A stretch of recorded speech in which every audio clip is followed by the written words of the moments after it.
राजस्थान के झालावाड़ से एक चौंकाने वाला वीडियो सामने आया। वहां 3 लोगों ने एक रिहायशी इलाके में सरेआम फायरिंग कर दी। इस घटना का वीडियो वायरल होने के बाद उन्हें गिरफ्तार कर लिया गया, क्योंकि उन लोगों ने सड़क पर खड़े होकर एक एक कर कई गोलियां हवा में चलाई। सामने आए वीडियो में दिखा कि वहां आसपास कुछ लोग भी मौजूद थे। इसके बावजूद आरोपियों ने बिना डर के अपनी बंदूक से फायरिंग की। बताया गया कि इन लोगों ने इलाके में अपना दबदबा जमाने के लिए इस तरह की हरकत की और फिर इस वीडियो को सोशल मीडिया पर खुद ही अपलोड कर दिया, जो बाद में उनके लिए परेशानी का सबब बन गया, क्योंकि वीडियो वायरल होते ही पुलिस ने उन पर एक्शन ले लिया। तीनों के खिलाफ ये प्रकरण दर्ज कर लिया है और अग्रिम जांच जारी है। खबर है कि पकड़े गए आरोपियों में एक के खिलाफ पहले से ही थाने में कई मामले दर्ज हैं। सौभाग्य की एक बात यह कि छोटे बड़े गुंडों की दुकान डर पैदा करके ही चलती है और उसके लिए बदमाशों ने अब सोशल मीडिया का इस्तेमाल भी शुरू कर दिया है, जहां वो हथियारों की नुमाइश का वीडियो वायरल करके अपनी दहशत कायम करते हैं। और ये बात झालावाड़ में फायरिंग के आरोपी ने खुद कबूल की। दिल्ली में कोरोना मरीजों में कमी को देखते हुए अब अनलॉक की प्रक्रिया शुरू होने जा रही है। न्यूज़ 18 के दीपक रावत की रिपोर्ट है कि मुख्यमंत्री अरविंद केजरीवाल ने इस सिलसिले में एलजी अनिल बैजल के साथ एक अहम बैठक की, जिसके बाद उन्होंने बताया कि 31 मई यानी सोमवार सुबह 5 बजे के बाद दिल्ली में धीरे धीरे आर्थिक गतिविधियां शुरू हो जाएंगी, जिसके तहत सबसे पहले कंस्ट्रक्शन इंडस्ट्री और फैक्ट्रियां खोली जाएंगी। हालांकि मुख्यमंत्री ने यह साफ किया कि अगर फिर से कोरोना के मामले बढ़ेंगे तो लॉकडाउन लग सकता है। इसीलिए उन्होंने दिल्ली के लोगों से बिना जरूरत के घरों से बाहर नहीं निकलने की अपील। चक्रवात के असर से हुई बेमौसम बारिश ने बिहार के कई शहरों में फसलों को भी बर्बाद कर दिया। राज्य में कई जगहों पर तूफान आने के बाद से लगातार बारिश हो रही है, जिसने किसानों की परेशानी बढ़ा दी। बेमौसम बारिश की वजह से उनकी मेहनत पानी में मिल गई। नालंदा में तो कई बीघा जमीन में बोई गई फसल बर्बाद हो गई। वहां प्याज और गोभी के अलावा करेले की फसल भी पानी में डूबी दिखी। पिछले 2 दिनों से लगातार हो रही यास चक्रवाती तूफान के कारण बारिश से जनजीवन अस्त व्यस्त हो गया है। फसल की बर्बादी से परेशान किसान अब मदद के लिए प्रशासन से आस लगाए बैठे हैं। गरीब आदमी हैं, हम लोग का कुछ अथी मिलना ही चाहिए। हाजीपुर में भी लगातार हो रही बारिश ने किसानों को मुश्किल में डाल दिया। तेज हवाओं और बारिश की वजह से वहां केले के कई पेड़ जमीन पर टूटकर गिर गए। सौभाग्य की बात यह कि बिहार झारखंड में मामूली बारिश का पानी भी सैलाब बन जाता है, जबकि इस बार तो 2 दिन से तूफानी बारिश हो रही है, जिसकी वजह से गांवों और शहरों में भरा पानी निकलने के बारे में लोग तभी सोच सकते हैं जब बारिश थमे, और अभी अगले 24 घंटे तक इसके आसार नहीं दिख रहे, जिससे वहां सब्जी और फल उगाने वाले किसानों को खून के आंसू रोने की नौबत आ गई। पटना एम्स ने बच्चों पर कोवैक्सीन के ट्रायल के लिए दिशा निर्देश जारी कर दिए। न्यूज़ 18 के चंद्रमोहन कुमार की रिपोर्ट है कि इस महीने के आखिर तक बच्चों पर इस वैक्सीन का ट्रायल शुरू होगा, जिसमें 2 से 17 साल तक के बच्चों को शामिल किया जाएगा। इस ट्रायल में रजिस्ट्रेशन के लिए पटना एम्स ने एक मोबाइल नंबर जारी किया और माता पिता से अपने बच्चों को इस ट्रायल में हिस्सा लेने के लिए इजाजत देने की अपील भी की। अस्पताल प्रशासन की ओर से जारी निर्देशों के मुताबिक बच्चों की RT-PCR और एंटीजन टेस्ट रिपोर्ट नेगेटिव आने पर ही वैक्सीन की पहली डोज लगाई जाएगी, जबकि 4 सप्ताह बाद वैक्सीन की दूसरी डोज लगेगी। हालांकि इस ट्रायल से पहले यह जरूर देखा जाएगा कि इसमें शामिल बच्चों में पहले से कोई बीमारी तो नहीं। मध्य प्रदेश के उज्जैन से चौंकाने वाली कुछ तस्वीरें सामने आई। वहां एक महिला ने पुलिस की मौजूदगी में अपने पति से मारपीट की। उसने अपने पति को एक दूसरी महिला के साथ रंगे हाथ पकड़ने के बाद ऐसा किया, लेकिन उससे पहले उस महिला ने वहां पुलिस को बुला लिया। जैसे ही पुलिस वाले उस मकान का ताला तोड़कर उसके पति को वहां से ले जाने लगे, उसने लकड़ी के एक डंडे से उस पर वार कर दिया, जिसके बाद वो आदमी गाली गलौज करने लगा। पुलिस ने उस महिला के पति की दोस्त को भी मकान से बाहर निकाला, जिसे देखते ही हंगामा कर रही महिला और उसके घरवाले आपा खो बैठे। इस बीच पीड़ित महिला ने अपने पति पर बदसलूकी का भी आरोप लगाया। मेरे साथ अक्सर इस महिला के पीछे मारपीट करते हैं। मारपीट और हाथापाई के बीच पुलिस वाले उस महिला को अपने साथ थाने ले गए, जिसकी वजह से ये बवाल हुआ। सौभाग्य की बात यह कि घरेलू झगड़े या तो घर के अंदर बातचीत या फिर कानून की मदद से ही सुलझ सकते हैं, जिसमें लात घूंसा या लाठियां चलेंगी तो पहले से खराब रिश्तों की खटास ही बढ़ेगी। और इस तमाशे में पुलिस के लिए भी तय करना मुश्किल हो जाएगा कि आरोपी कौन है और पीड़ित कौन है। बच्चों की बीमारियों के विशेषज्ञ डॉक्टरों की संस्था भारतीय बाल रोग अकादमी ने दावा किया है कि कोरोना की तीसरी लहर में बच्चों को ज्यादा खतरा होने की आशंका नहीं है। न्यूज़ 18 के रवि सिंह की रिपोर्ट है कि डॉक्टरों की इस संस्था ने उस दावे को खारिज किया जिसमें तीसरी लहर के दौरान बच्चों को ज्यादा खतरा बताया गया था। इन डॉक्टरों का कहना है कि वायरस से निपटने के लिए हमें तैयारी जरूर रखनी चाहिए और बच्चों को कोरोना प्रोटोकॉल के बारे में बताना चाहिए। इससे पहले भारत सरकार के प्रिंसिपल साइंटिफिक एडवाइजर ने के विजय राघवन ने कहा था कि कोरोना की तीसरी लहर जरूर आएगी जो बच्चों के लिए घातक हो सकती है। उनके इस बयान के बाद यह खतरा बड़ा हो गया कि दूसरी लहर के बाद भी स्कूल खोलने का फैसला टाल दिया जाएगा, क्योंकि 2020 में कोरोना संकट शुरू होने के बाद से ही स्कूल बंद है और बच्चे घरों में रहकर ही पढ़ाई कर रहे हैं। अब बाल रोग विशेषज्ञों का कहना है कि घरों में इतने लंबे वक्त तक कैद रहने का बच्चों के मानसिक विकास पर बुरा असर पड़ेगा।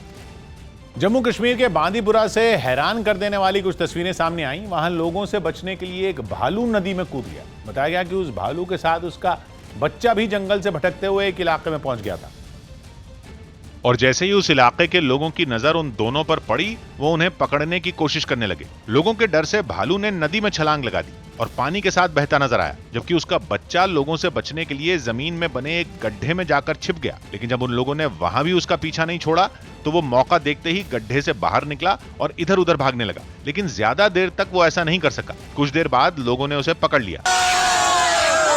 नदी में कुछ देर रहने के बाद भालू बाहर निकला और जंगल की तरफ चला गया। सौभाग्य की बात यह कि जम्मू कश्मीर में भी इंसानों और जंगली जानवरों के बीच टकराव बढ़ा है, जहां काले रंग के एशियाई भालुओं को देखते ही गांव के लोग खुद को बचाने के लिए दौड़ने लगते हैं। और बांदीपुरा के गांव में भी वही हुआ, जहां 2 शावकों को जन्म देने वाली मादा भालू लोगों से बचने के लिए भागी थी, जिसे बाद में वन विभाग के अधिकारियों ने पकड़ा और दोनों शावकों को भी अपने कब्जे में ले लिया। आईसीएमआर ने कोरोना की जांच के लिए खोजे गए नए तरीके को मंजूरी दे दी। न्यूज़ 18 के रवि सिंह की रिपोर्ट है कि नागपुर के national environmental engineering research institute के वैज्ञानिकों ने कोरोना जांच के इस नए तरीके की खोज की, जिसे सलाइन गागल आरटीपीसीआर मेथड नाम दिया गया है। बताया गया कि रैपिड एंटीजन टेस्ट और आरटीपीसीआर टेस्ट के मुकाबले इस तरीके से जांच करने में वक्त भी बचेगा और पैसे भी कम लगेंगे।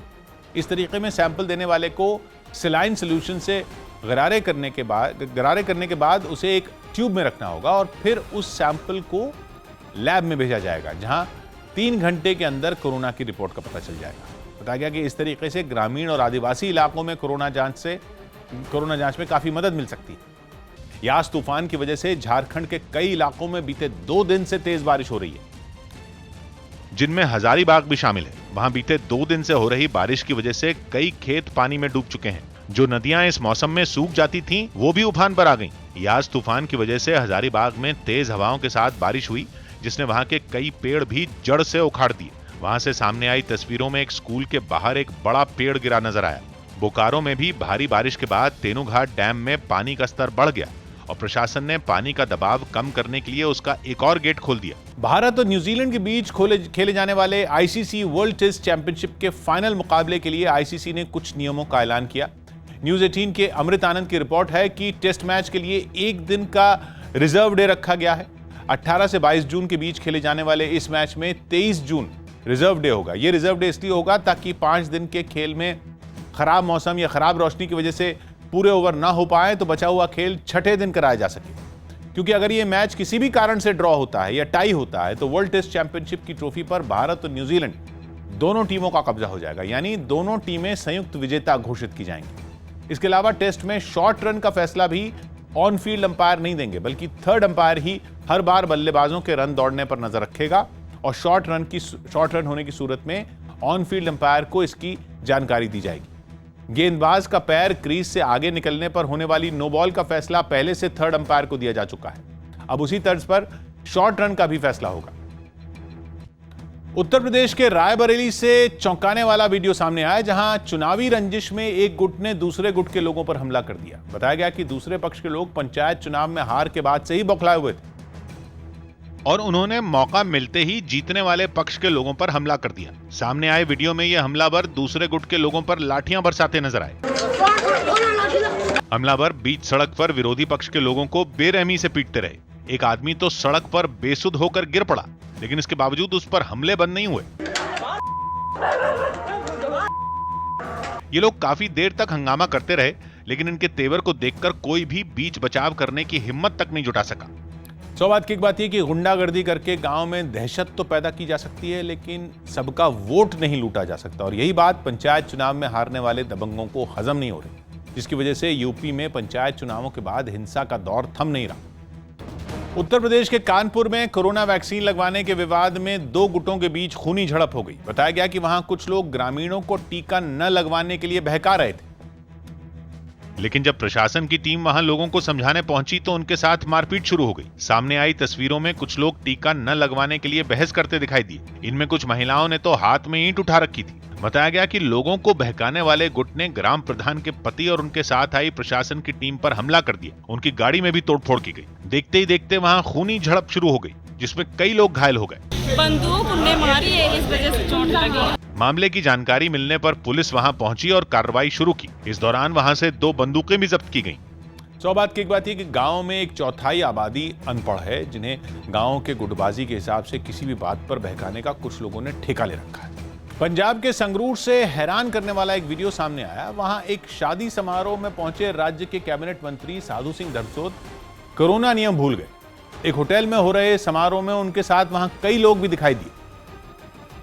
लेकिन चौंकाने वाली बात यह रही कि वहां साधु सिंह धर्मसोत के चेहरे पर काफी देर तक मास्क नहीं दिखा। वो कुछ लोगों के साथ वहां बैठे रहे, लेकिन उनके बीच भी तय दूरी नहीं दिखी।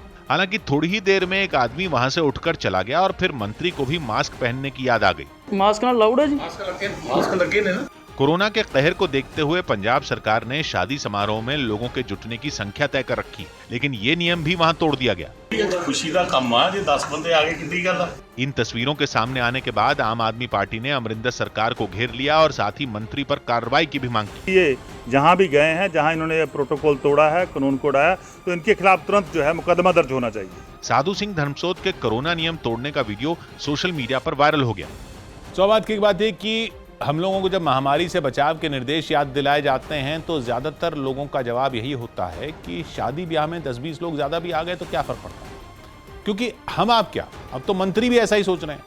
जबकि वो अच्छी तरह जानते हैं कि एक आदमी भी अगर वायरस की चपेट में है तो वो 200-400 लोगों तक बीमारी फैला सकता है।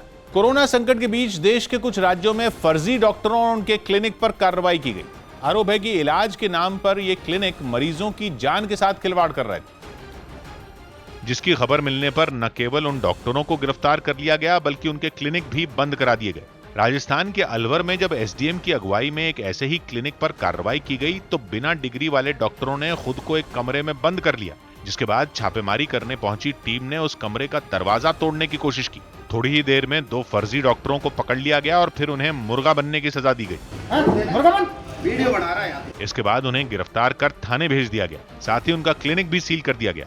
इसी तरह की तस्वीरें उत्तर प्रदेश के रामपुर से भी सामने आई। स्वास्थ्य विभाग के अधिकारियों ने जब एक क्लिनिक पर छापा मारा तो वहां की तस्वीरें देखकर वो हैरान हो गए।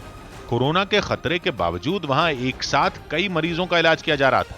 इस दौरान सोशल डिस्टेंसिंग का भी ख्याल नहीं रखा गया। इन तस्वीरों को देखते ही अधिकारी भड़क गए। फर्जी तरीके से चल रहे इस क्लिनिक को भी बंद करा दिया गया। सौभाग्य की एक बात यह कि गांव में डॉक्टरों की कमी का फायदा उठाते हुए 8वीं 10वीं पास लोगों ने भी दुकानें खोल रखी, जो खुद को डॉक्टर बताते हैं और कोरोना के लक्षणों को भी मामूली खांसी बुखार मानकर अपनी और मरीजों की जान से खिलवाड़ कर रहे हैं।